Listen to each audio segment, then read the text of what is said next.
All right, 8:01 now here in New York City in a Fox News alert. We are just 2 hours away from hearing from former Special Counsel Robert Hur giving testimony on President Biden's handling of classified documents. And we now know what he's prepared to say in the beginning. We've got his opening remarks. Yeah, plus both parties could lock in their nominees today. Georgia, Mississippi, Washington State hold primaries, and Hawaii holds its big Republican caucuses. We have live team coverage. We have Madeline Rivera. She's in Washington on the election, but we're going to start with Mark Meredith, who's at the White House with a preview of Robert Hur's prepared remarks. Mark? Ainsley, Steve, and Brian, good morning. Quite a hearing ahead. Today, we are expecting House Republicans to grill the former special counsel Robert Hur about what he learned about President Biden's age, his memory, his abilities, because Hur was investigating the president for the mishandling of classified documents. This report, which stretched on for nearly 400 pages, looked at a lot of different things, including those documents dating back to when Biden was vice president. Democrats calling it a political hit job. Republicans insist it raised real questions about the president's cognitive abilities. Today, we do have Hur's opening statement. He's going to tell lawmakers, quote, "My team and I conducted a thorough, independent investigation. We identified evidence that the president willfully retained classified materials after the end of his vice presidency when he was a private citizen."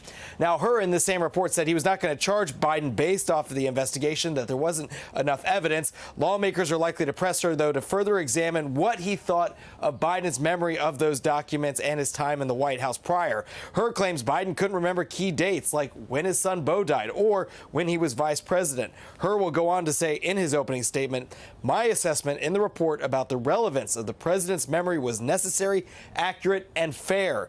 Most importantly, what I wrote is what I believe the evidence shows and what I expect jurors would perceive and believe. I did not sanitize my explanation, nor did I disparage the president unfairly." It's quite an opening statement, and it gives us an insight into what we are going to see at this hearing, which begins in the 10 o'clock hour. The White House has been gearing up for this for weeks now, if not months. They came out against the report pretty strongly when it was released in February, and it's certainly possible the White House could respond in real time to what's happening up on the Hill. And it's also possible, guys, the president could respond. He's got an event on camera this afternoon. Steve, Ainsley, and Brian, back to you guys. Yeah, that's such a good point because, Mark, as you know, as soon as the report came out, the president went and called a hasty press conference at 7:45 and then blew his stack. You're right. It was one of those moments that seemed pretty rare for this White House, because we're traditionally kind of used to the rigid schedule of the only time we're going to see the president is X time, and that's it, maybe for days. But you're right. When this report came out, the president was clearly fired up and ready to go on a rampage against the special counsel. Yeah. But also we'll be looking to see what kind of political weapons they may try to dispatch and how Democrats on the committee also respond today as well. Right. And we know how that press conference ended when President Sisi took over Mexico. Right. It was never a dull moment around here, Brian. Never. Lots to report on. Right. The Hur investigation, they interviewed 147 witnesses. They collected more than 7 million documents. They interviewed Joe Biden for 5 hours over 2 days. Remember, that was right when Israel had been invaded by Hamas. It was October 7th. Well, I just want to bring this one thing. This is what I think is important that Robert Hur is going to end with. And then if you're a Democrat, you have to wonder how much you're going to push this. The evidence that the president himself put his memory squarely as an issue. We interviewed him and asked him about his recorded statement. I just found all the classified document stuff downstairs. We asked him to explain this. He told us, "I didn't remember saying that to a ghostwriter." Right? Or he also said he didn't remember finding any classified material in his house after his vice presidency, and he didn't remember anything about classified documents about Afghanistan and how they made their way into his garage. So, okay, Democrats, if you want to go challenge Robert Hur, maybe first you should challenge the president's memory. Well, and Politico got the first copy of this, and Politico's got an item up, and they go through what we can expect from Republicans and what from Democrats. Because, Brian, as you pointed out an hour ago, Robert Hur was appointed to his office by then President Donald Trump. So it's kind of like, well, you were put there by a Republican. However, as Politico writes, Democrats may want to be civil for another reason. Mr. Hur could actually make things worse for Biden if he wants to. And according to Politico, they are told Judiciary Democrats are likely to heed this advice, and the reasons are twofold.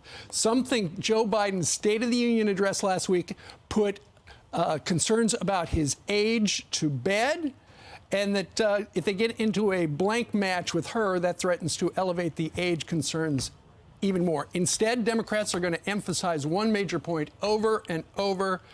Biden was exonerated and Trump was not, according to Politico. And now that Hur is a private citizen, because he's no longer special counsel, he resigned, he's not going to be bound by the DOJ. Jim Jordan will be in that room asking questions today.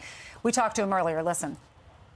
Special Counsel Hur had one fundamental question to address. Did Joe Biden keep and share classified information?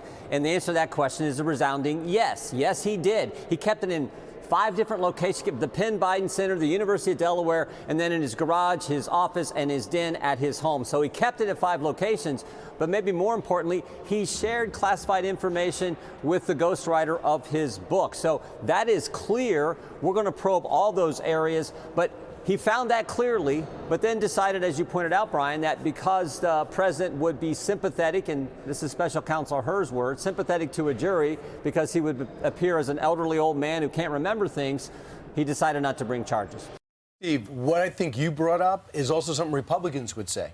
They'd say, yeah, read this document, 400 pages. Right. Trump was charged and he was not. Please, don't tell me there's not a double standard. I know there's a paragraph in there that says why Trump was charged and he was not, which is kind of interesting for Robert Hur to do a look at what Jack Smith was up to and back.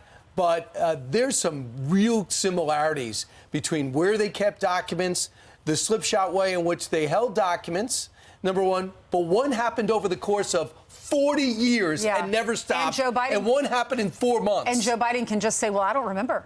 I don't remember. Yeah. I mean, he keeps talking about in the report, the memory loss. You just say, I don't remember. So, sure. So Democrats should probably ask one question. Okay, next. They should pass on their time. And according to your point, Ainsley, the Associated Press is reporting that Joe Biden, in the transcript of Mr. Hur's team talking to Joe Biden, it shows that the president was fuzzy at times on dates as he joked and recalled decades-old stories like we hear all the time. One other part of what Mr. Hur is going to open with, apparently he won't have much to add other than what is in the report. He says, quote, my responses today will be limited to clarifying information for the committee. I will refrain from speculating or commenting on areas outside the scope of Do the American people really care about this? I mean, don't take any more classified documents out of the White House if you're the president. Or Let's anywhere. move on. I mean, these two guys are running against each other for president, and this is just another court case. But I think they care about it only because Trump is charged with it. Like they'll say, okay, what was he doing for 40 years? That figures into who I'm going to vote for. And then why is he not charged?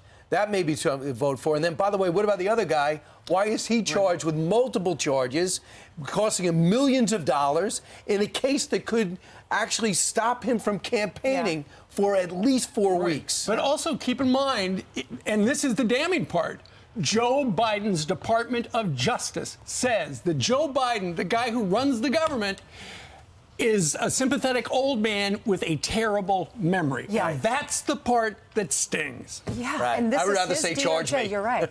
Right. Charge me. Say I got my memory.